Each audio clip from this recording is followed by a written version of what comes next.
बिस्मिल्लाहिर्रहमानिर्रहीम CR academy lecture number 1 में तव्हांखे ख़ुशि आमदीद चऊं था। मुंहिंजो नालो अली जान आहे। अॼु असीं 7th क्लास साइंस में टिप नंबर 1 पढ़ी रहिया आहियूं, जंहिंजो नालो आहे ह्यूमन ऑर्गन सिस्टम, मतिलबु इंसानी उज़वनि जो निज़ाम।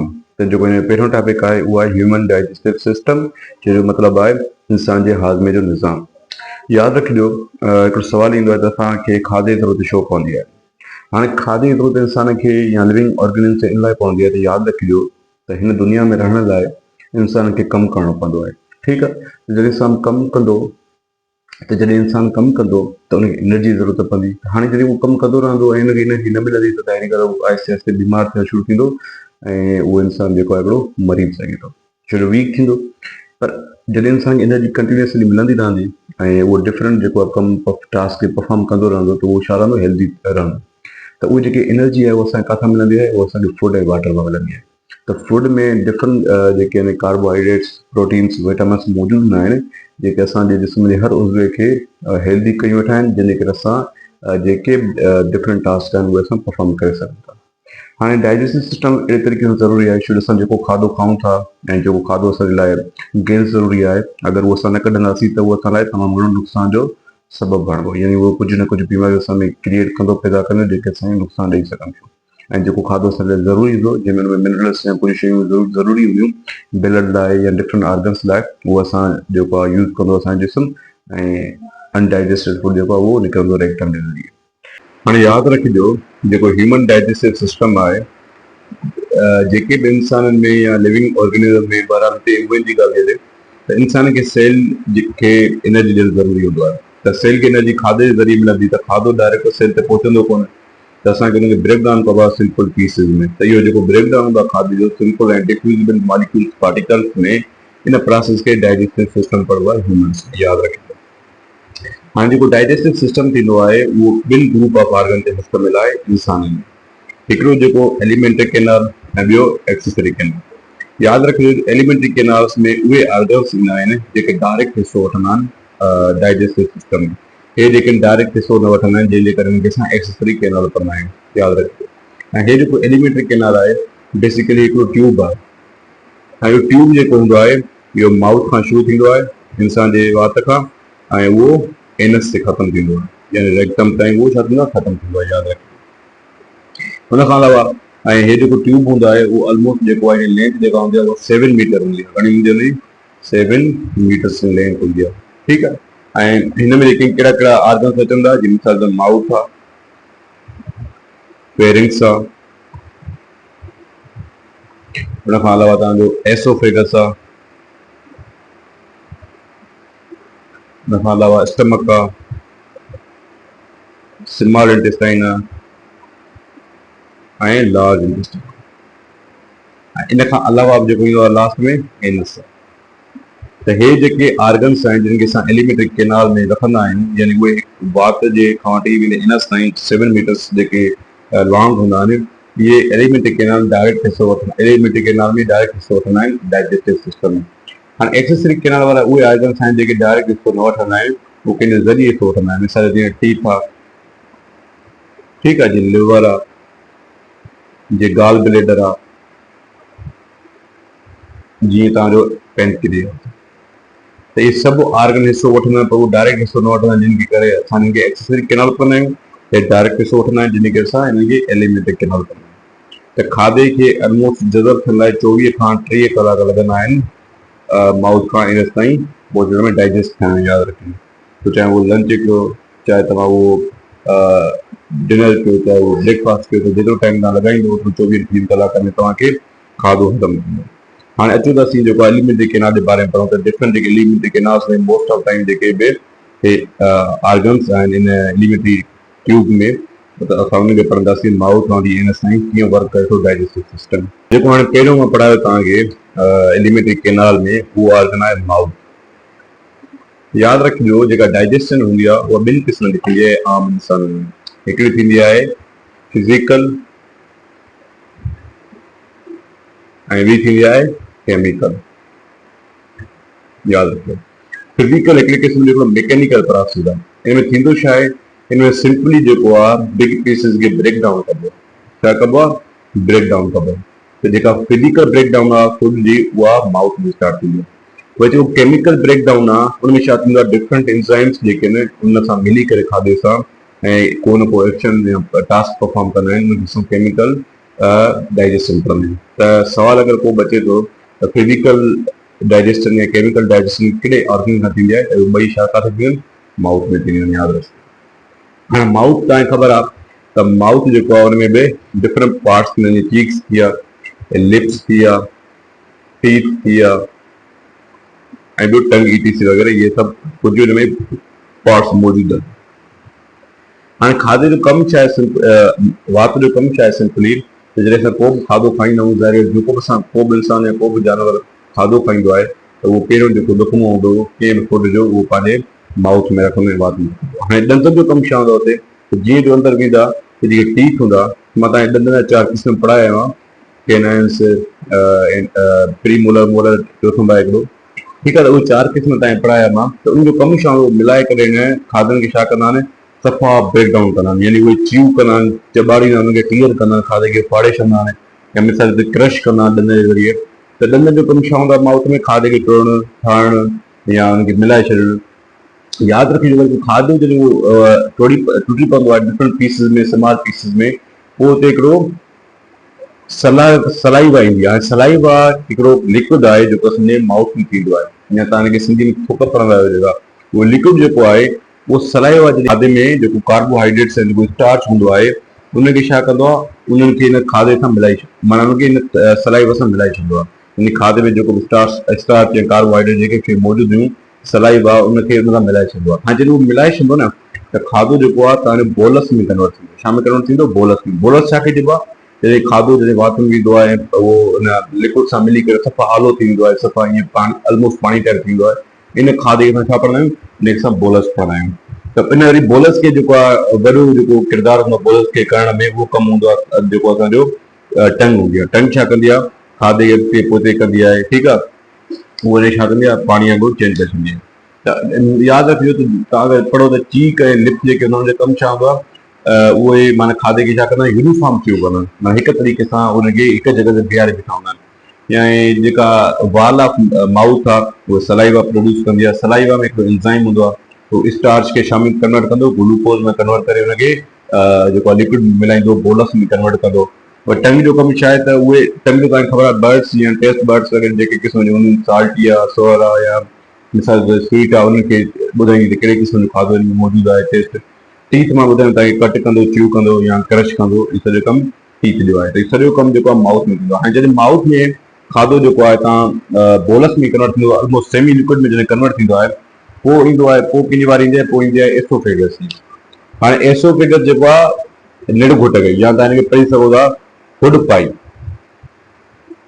एसोफेगस तव्हां छा पढ़ंदव, फूड पाइप, यानी खाधे जी नली।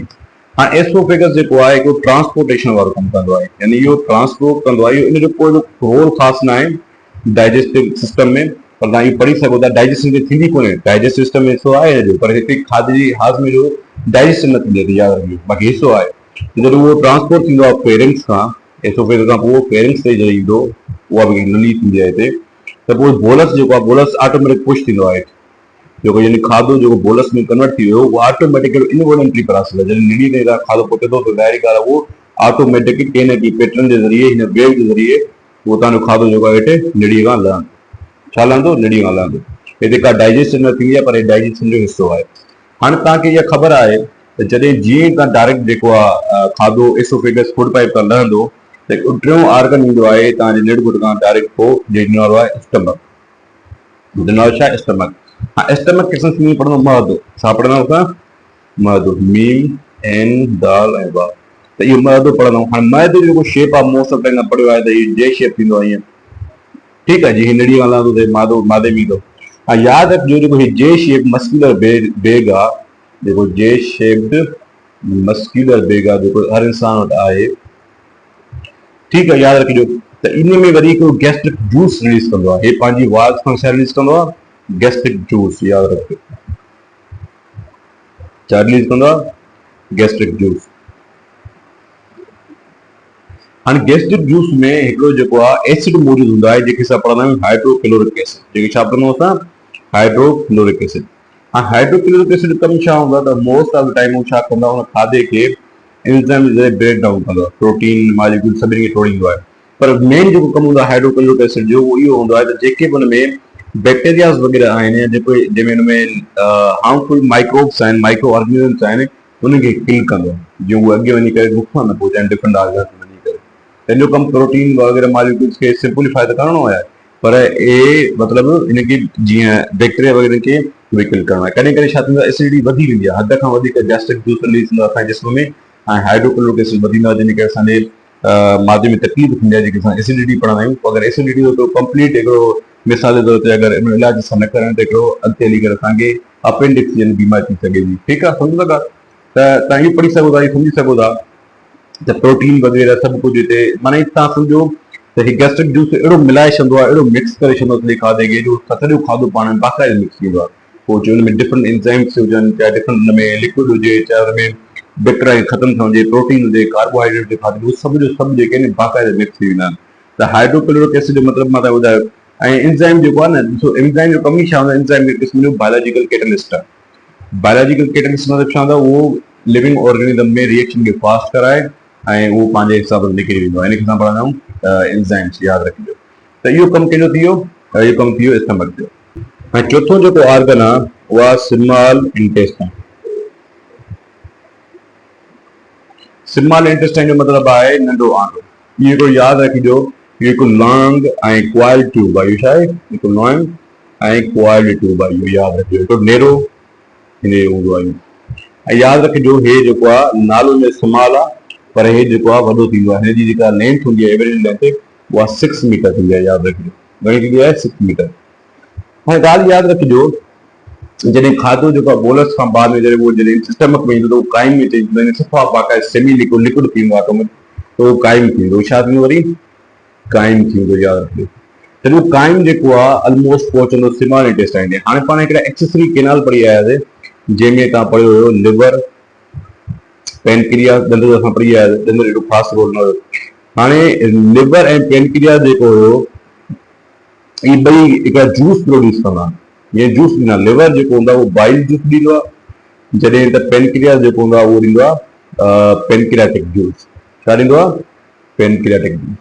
हाणे हे डायरेक्ट जेको आहे जूस न ॾींदा आहिनि, यादि रखिजो, ॾींदा डायरेक्ट आहिनि, पर हे जेके जूस जेको आहे स्मॉल इंटेस्टाइन में इंटर कराईंदा। ठीकु आहे, स्मॉल इंटेस्टाइन में जूस खे इंटर कराए उहो उनखे इन जूस जे मदद सां खाधे खे ब्रेक डाउन कंदो आहे। हाणे जेके यादि रखिजो, जेको बाइल आहे उहो हिकिड़ो क़िस्म जो ग्रीनिश ब्राउन जूस आहे। इहो छा हिकिड़ो ग्रीनिश ब्राउन जूस आहे, जेको लिवर में प्रोड्यूस थींदो आहे। पोइ जॾहिं उहो खाधो जेको आहे हिन सां मिलंदो आहे न, त पोइ इहो वरी जेको जमो थींदो आहे जूस खाधे समेत, ऐं जेको जमा थींदो आहे खाधे समेत, जेके डिफरेंट मटीरियल्स जेके हुन जेके फ़ाइदेदायक हूंदा आहिनि, उहो जेको जूस न उहो जमा थींदो आहे काथे, गाल ब्लेडर में। यादि रखिजो, काथे जमा थींदो आहे, गाल ब्लेडर में। त अहिड़े तरीक़े सां लिवर जेको आहे बाइल जूस प्रोड्यूस कंदो आहे, पेनक्रियाटिक जूस यूज़ कंदो आहे।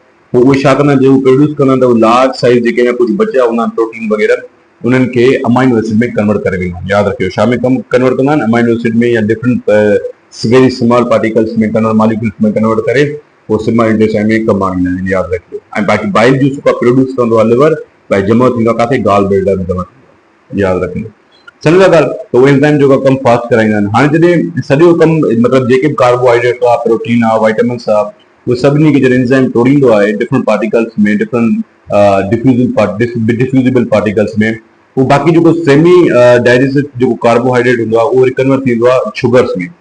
मां जेको थोरो थोरो बचियो हूंदो आहे कार्बोहाइड्रेट्स, वरी उहो एंजाइम्स जी मदद सां छा में कन्वर्ट थींदो आहे, शुगर्स में कन्वर्ट थींदो आहे। यादि रखिजो, शुगर में कन्वर्ट थींदो। ऐं जेका फैट आहे उहो फैट वरी ग्लाइसरोल में कन्वर्ट थींदी। यादि रखिजो, फैट छा में कन्वर्ट थींदी, ग्लाइसरोल में।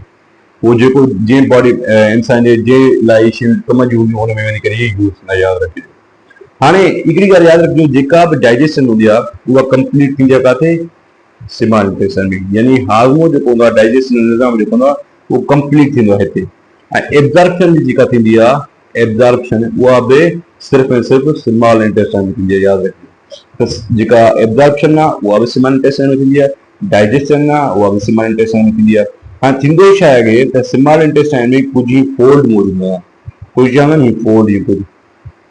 ठीकु आहे।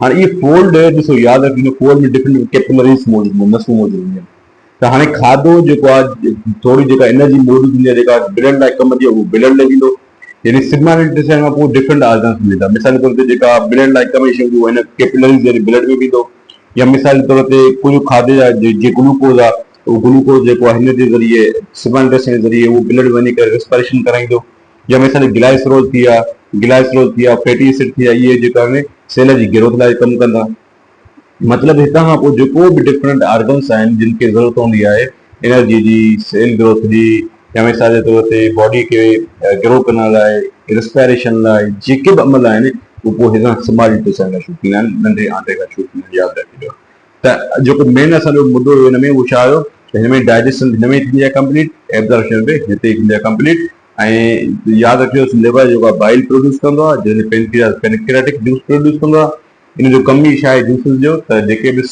लार्ज पार्टिकल्स आहिनि लार्ज मॉलिक्यूल्स आहिनि पोइ चाहे प्रोटीन हुजनि चाहे लिक्विड हुजनि चाहे पीसिस हुजनि सिमल सभिनी खे इन ब्रेक डाउन करे पोइ सिमल इंटेस्टाइन में जंहिं जॻह ते हुनजो कमु हूंदो उन जॻह ते हुनखे इस्तेमालु कंदा हाणे जेको लास्ट ऑर्गन आहे डाइजेस्टिव उहो आहे लार्ज इंटेस्टाइन उहो छा आहे लार्ज इंटेस्टाइन यादि रखिजो यानी वॾो आंतो हाणे यादि रखिजो वॾो आंतो लेंथ में थींदो आहे नंढो पर इन साइज़ थींदी आहे वॾी ठीकु आहे हाणे जेके बि अनडाइजेस्टेड फूड हुयो या जेके डिफ्यूज़ न थी सघिया ठीकु आहे या जेको तव्हांजे सभु ख़राबु लिक्विड वग़ैरह जेको बि हुयो उहो सॼो काथे मौजूदु ईंदो उहो सॼो लार्ज इंटेस्टाइन में मौजूदु थींदो या हुते जमा थींदो इहो हूंदो लेंथ में नंढो आहे पर इनजी साइज़ तमामु वॾी थींदी आहे माना ऑलमोस्ट 1.5 मीटर लॉन्ग आहे ऑलमोस्ट घणो 6 मीटर लॉन्ग 1.5 मीटर लॉन्ग हूंदो आहे त हे डायमीटर ई वॾो थींदो आहे यादि रखिजो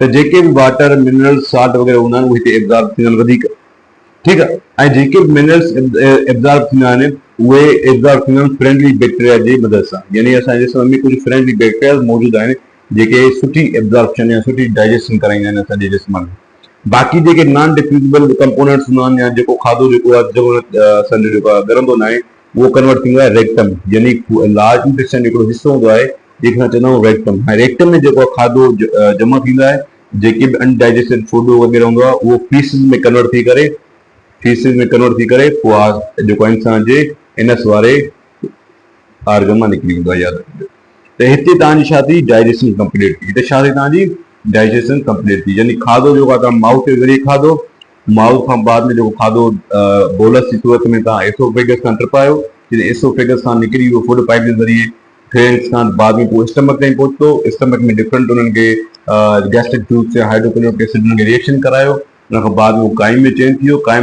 जेको सॼो खाधो आहे उहो स्मॉल इंटेस्टाइन में आयो ऐं स्मॉल इंटेस्टाइन में जेके डिफरेंट लिवर वग़ैरह पेनक्रियास जूस सभु हुते इस्तेमालु थिया पोइ खाधो जेको आहे डिफरेंट पीस में टुटी पियो पोइ हुते जेके बि ब्लड लाइ या मिसाल जे तौर ते रेस्पिरेशन लाइ या सेल जी ग्रोथ लाइ जेके बि उनमें पार्टिकल्स हुआ मिनरल्स हुआ या विटामिन्स वग़ैरह सभु कुझु यूज़ थींदो उन खां बाद में हुते बाद में जेको अनडाइजेस्टेड फूड हूंदो या जेको खाधो सही तरीक़े सां डिफ्यूज़ न थियो हूंदो उहो लार्ज इंटेस्टाइन में ईंदो उन खां बाद उहो रेक्टम में जमा थी करे इन सां ज़रिए निकिरी वेंदो त इन सॼे प्रोसेस जंहिंखां पढ़ंदा आहियूं डाइजेस्टिव सिस्टम ऐं मां तव्हांखे सिंपल वे में तव्हांखे पढ़ायां डाइजेस्टिव सिस्टम त डाइजेस्टिव सिस्टम में टोटली जेके 5 स्टेप्स थींदा आहिनि घणा स्टेप्स थींदा आहिनि 5 स्टेप्स यादि रखिजो पहिरियों स्टेप जेको मां तव्हांखे हाली डायरेक्ट ॿुधायां थो त पहिरियों स्टेप जेको आहे इंजेक्शन या इंजेक्शन तव्हां पढ़ी सघो था ऐं इहो प्रोसेस आहे इन में मतिलबु इहो आहे त तव्हांखे खाधो जेको आहे माउथ यानी तव्हांखे पंहिंजे अंदरि खणणो आहे खाधो यानी खाधो तव्हां जीअं वात में विधो त जेको इंजेस्टन जेको आहे प्रोसेस शुरू थी वेंदो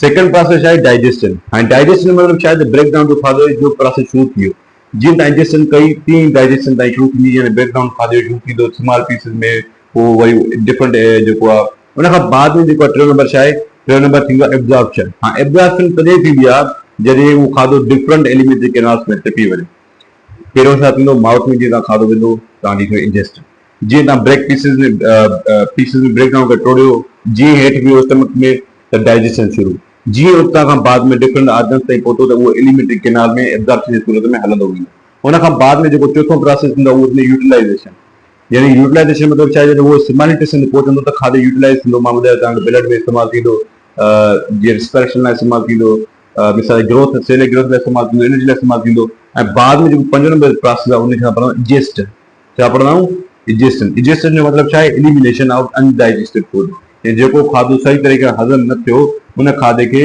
ॿाहिरि कढण खे असां छा पढ़ंदा आहियूं इजेशन। त इहे 5 स्टेप थींदा आहिनि डाइजेस्टिव सिस्टम में, जेके तमामु ईज़ी ऐं मोस्ट रिपीटेड सवालनि में ईंदा आहिनि। हाणे कुझु डिसऑर्डर बि आहिनि, यानी डाइजेशन जी कुझु बीमारियूं बि आहिनि जिन खे असां डिसऑर्डर पढ़ंदा आहियूं, यादि रखिजो ह्यूमन डाइजेस्टिव सिस्टम में थींदियूं। हाणे हिते तव्हांजी किताब में टोटल 2 लिखियल आहिनि, असां ॿिनि खे पढ़ंदासीं। पहिरीं आहे diarrhoea.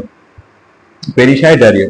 Diarrhoea basically loose motion खे पढ़ंदो आहे। ॿारनि खे पढ़ो आहे लूज़ मोशन, यानी तव्हां वॉशरूम में जेको आहे ॾींहं में 2-3 दफ़ा वञो था ऐं जेको आहे तव्हांजो जेको स्टमक आहे उहो अपसेट थो रहे तक़रीबन, ऐं इहो due to micro organic bacteria करे थींदो आहे। यानी एक्सेसिव तव्हांजी डिहाइड्रेशन थींदी आहे, साल्ट तव्हांजो जेको आहे लूज़ थींदा आहिनि तक़रीबन, तव्हांजी बॉडी डिस्टर्ब रहंदी आहे, तव्हां फील वीक इलाही फील कंदा आहियो, त इहो ड्यू टू बैक्टीरिया करे थींदो आहे, यानी घणो वॉशरूम वञणु। पोइ हिन में तव्हांखे छा करणु घुरिजे? ख़राबु पाणी न पीओ, थाम में जंहिंमें का शइ खाओ था उहा शइ हुनखे धोई करे खाओ, पंहिंजा हथ धो प्रॉपर तरीक़े सां, ऐं खाधो जेको आहे घणो जेको आहे हुनखे सही तरीक़े ख़राबु खाधो न खाओ, फास्ट फूड जंक फूड न खाओ, त तव्हां हिन डायरिया खां बची सघो। नंबर 2 जेका हिन डिसऑर्डर लिखियलु आहे उहा आहे कॉन्स्टिपेशन। हाणे कॉन्स्टिपेशन जेको आहे उहो हिन रिवर्स आहे। कॉन्स्टिपेशन मतिलबु छा आहे? कब्ज़ी। हाणे कब्ज़ी तॾहिं थींदी आहे त जॾहिं को बि खाधो जेको अनडाइजेस्टेड खाधो जेको आहे उहो असांजे ट्रैक में स्लो वञी रहियो आहे। जॾहिं उहो स्लो वञी रहियो आहे त रेक्ट में जेको आहे लॉन्ग पीरियड आहे उहो जमा थींदो, त जेके असांखे फीसिस हूंदा उहे छा ईंदा? हार्ड ईंदा। त इन क्लास में कॉन्स्टिपेशन पढ़ंदा। त कॉन्स्टिपेशन लाइ छा करणु घुरिजे? उबतो हिन जो कमु। हिन में तव्हांखे पाणी तमामु घणो पीअणु घुरिजे, तव्हांखे अहिड़ा खाधा खाइणु घुरिजनि डाइटरी फाइबर मिल्क रिलेटेड जेकी शयूं आहिनि, ऐं तव्हांखे डेली जेको आहे सही तरीक़े सां हेल्दी खाधो खाइणो पवंदो, जंहिंजे तव्हांखे कॉन्स्टिपेशन जो इलाज थी सघे। ठीकु आहे।